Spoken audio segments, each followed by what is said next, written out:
vases in a wedding-style video. Oh, but why not send a vase to your dad and stepmom to congratulate them on the new baby, along with a card?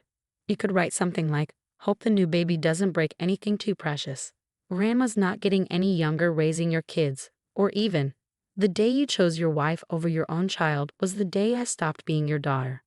Please refrain from contacting me, as I have no interest in maintaining a relationship with you." It's powerful and eloquent. And OP, don't forget to apologize to your grandma, but make it clear that you'll have to limit what you share with her if she continues to pass information along to your father. I have 2 sons who are in their preteen years from my previous relationship. My ex and I split up because of various issues, one of which was Emily, a woman he worked closely with for years. They became very close, and she often made remarks to me about how my ex deserved someone better than me and accused me of trying to tear his family apart. Sometimes she even pretended to be his wife at work events, which my ex would just brush off. Besides, he wasn't great at handling finances and other responsibilities. After we separated, my ex officially started dating Emily, which wasn't surprising to me at all. Emily became even more hostile when she realized that my ex's family still liked me and continued to include me in their gatherings, especially when she noticed that my sons weren't thrilled about the situation. She saw herself as their dad's new girlfriend.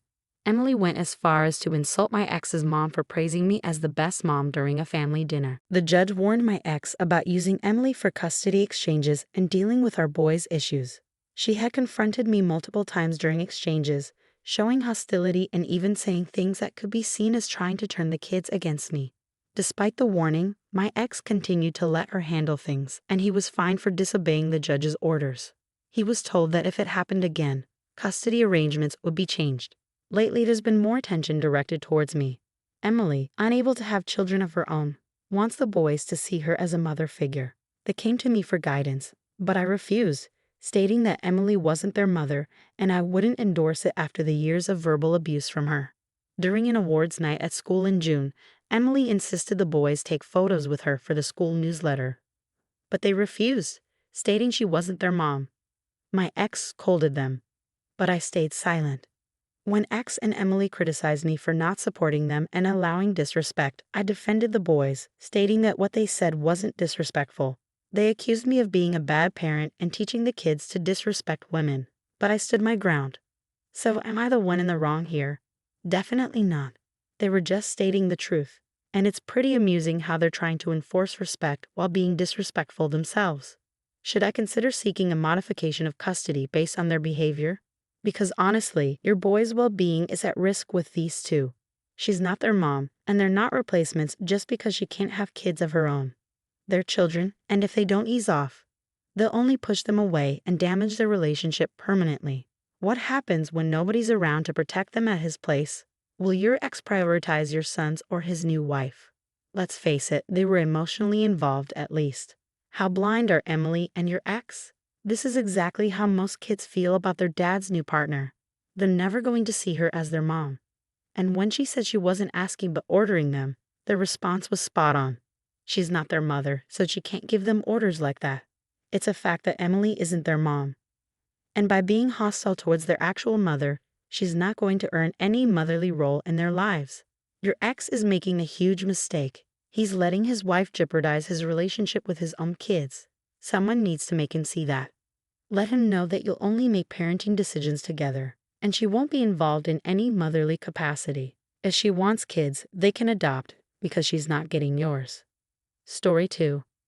I'm a father of 2 daughters, Laura, who's 30, and Sarah, who's 19. They have a significant age gap of 10 years because my wife had fertility issues. Laura has achieved a PhD in psychology, and my wife and I couldn't be prouder of her accomplishments.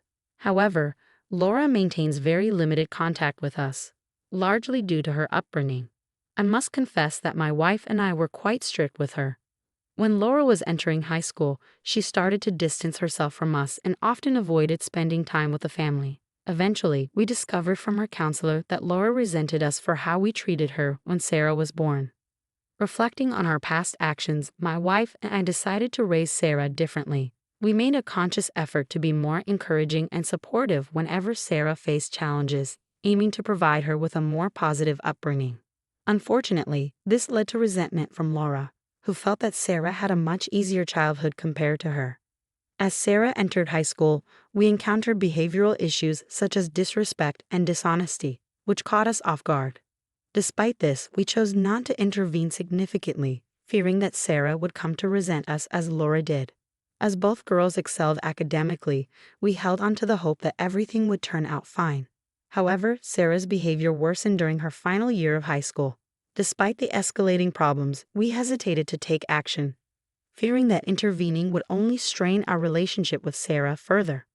Fast forward to the present, Sarah is 19 and attending university, while Laura is enjoying financial success in her career. Recently, Sarah found herself in trouble after attempting to flirt with one of her professors and sending inappropriate pictures. Fed up with her behavior, my wife and I confronted her about her actions, expressing our disappointment and frustration. In the days that followed, I often found myself comparing Sarah's behavior to Laura's successes, highlighting Laura's respectfulness and achievements. One day, I even mentioned to Sarah that perhaps I should have raised her more like Laura. This comment struck a nerve, and Sarah lashed out. She accused me of mistreating Laura during her childhood, expressed her indifference toward my wife and me, and accused me of favoritism toward Laura. Sarah also revealed that her resentment and disrespectful behavior toward us stemmed from reading a journal that Laura had given her, where Laura had written about the punishments she received from us during her high school years. Story 3. When I was around 8 years old, I accidentally broke a vase that meant a lot to my stepmom. It seemed like she never really liked me, and she gave my dad an ultimatum. It's her or me. I thought my dad would pick me because we were so close. But that night he said I was going to stay at Grandma's. I couldn't believe it until I got there, and he left.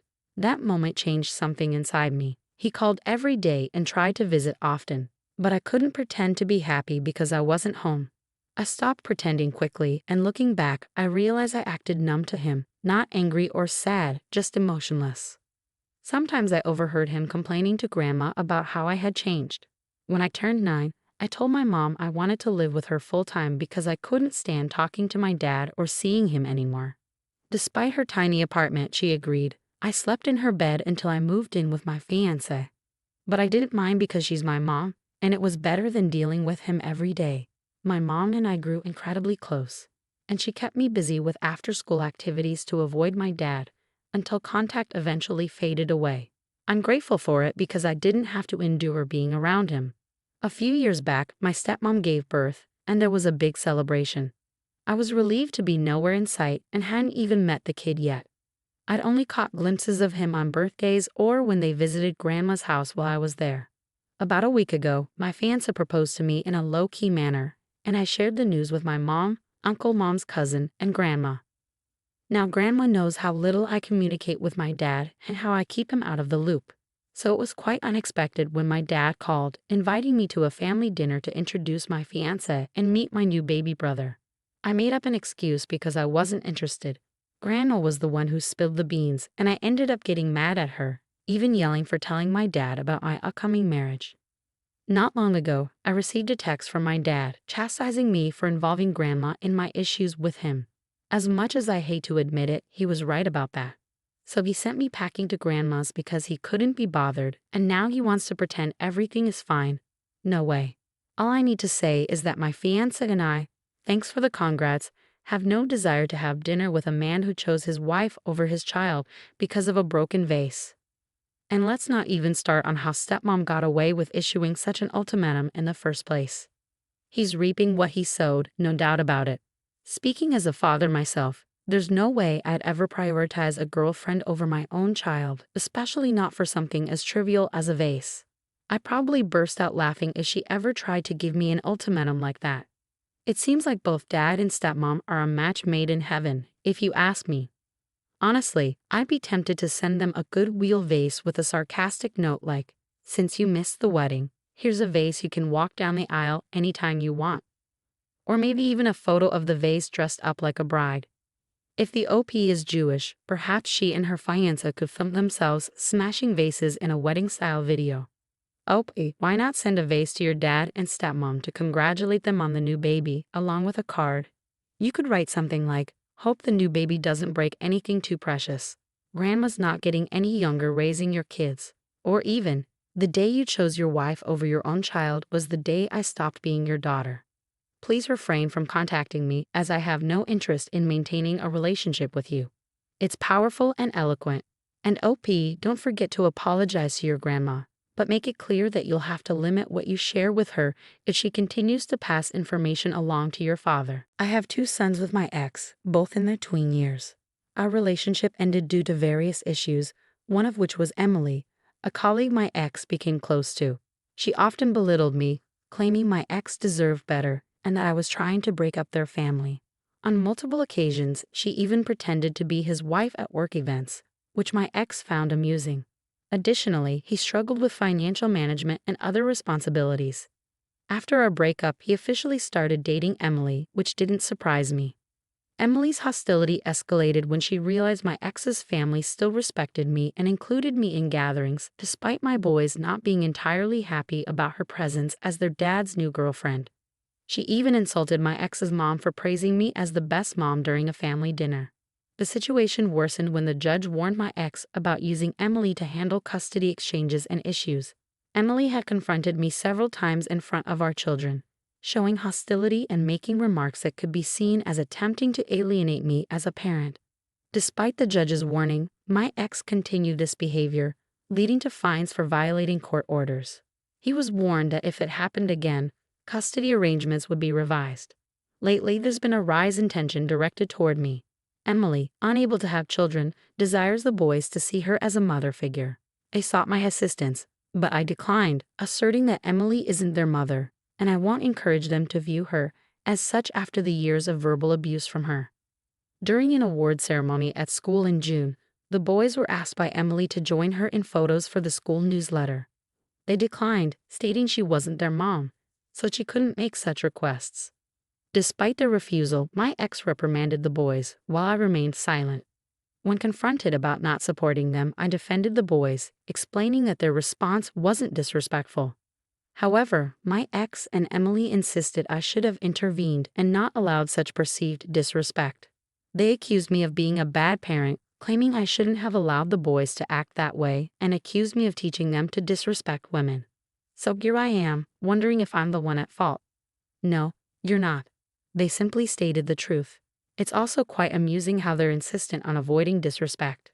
But does this behavior warrant revisiting custody arrangements in your favor? Frankly, the mental well-being of your boys is at stake with these two. She isn't their mother, and are not substitutes because she has fertility issues.